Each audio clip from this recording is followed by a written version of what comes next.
Bienvenue. Ce soir, apprenons et découvrons ensemble dans En apprendre pour son temps.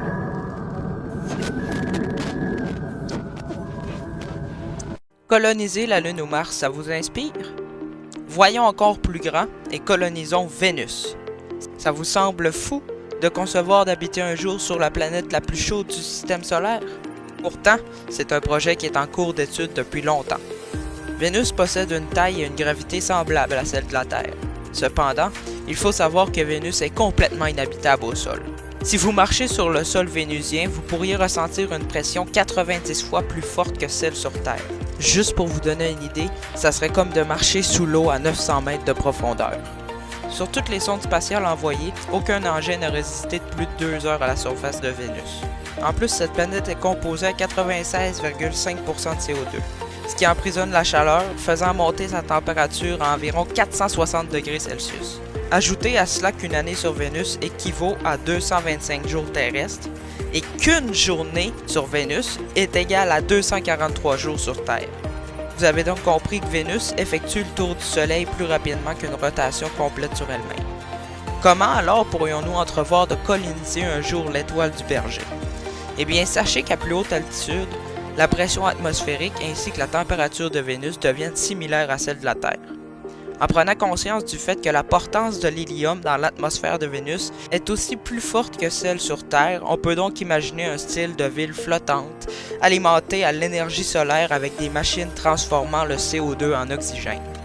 Bon, c'est vrai qu'il reste encore plusieurs problèmes à résoudre avec ce projet et que pour l'instant ça ressemble plus à un film de science-fiction tout ça, mais peut-être pourrions-nous voir un jour un coucher de soleil sur Vénus, qui sait.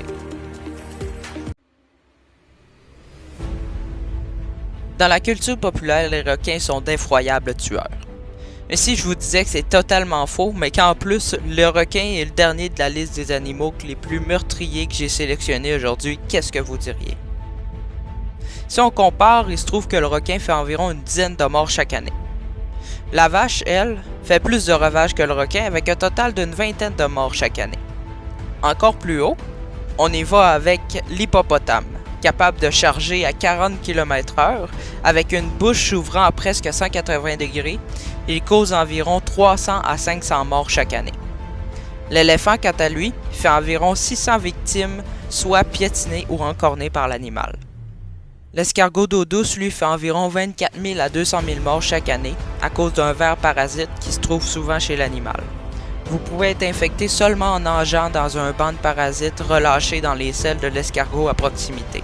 Pour finir, le seul et l'unique moustique est le premier de toutes les listes que j'ai cherchées et peut être nommé le tueur en série numéro 1 avec près de 725 000 à 750 000 morts chaque année. J'espère au moins qu'avec tout ça, je vous ai rassuré sur le cas des requins. Nicolas Flamel, ça vous dit quelque chose? C'est l'alchimiste célèbre qui a tenté de créer la pierre philosophale. Une pierre capable de transformer les métaux en or et donner la vie éternelle. Rien de moins. Eh bien, sachez qu'avec les technologies d'aujourd'hui, il est maintenant possible de transformer le plomb en or. La méthode consiste à briser les liens entre les 82 protons et les 126 neutrons que possède un atome de plomb afin d'atteindre le nombre de protons et de neutrons qu'un atome d'or peut contenir, soit 79 et 118. Tout ça à l'aide d'un accélérateur de particules. Cependant, la rentabilité de cette technique laisse à désirer. 1 heure d'utilisation de la machine coûte entre 3 000 et 4 000 $.